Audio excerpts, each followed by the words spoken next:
Ron, why'd you put me in my straitjacket? Well, it says here in the book that you have to obtain a straitjacket. If you're crazy enough to try this stunt, you're to be put in a straitjacket. And now that I put you in a straitjacket, I'll be calling the Looney bin. Well, wait a minute. I never had lunch. Well, Those guys never feed me a good lunch. well, I'll feed you the rest of your sandwich. Oh, well, that's very kind of you. That's very kind of you. I don't want the paper. I can't do anything. You have me all buckled up. Yeah.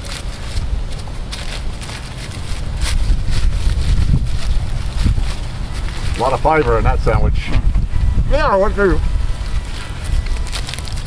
No. Some people like it dry. There's no mustard in it.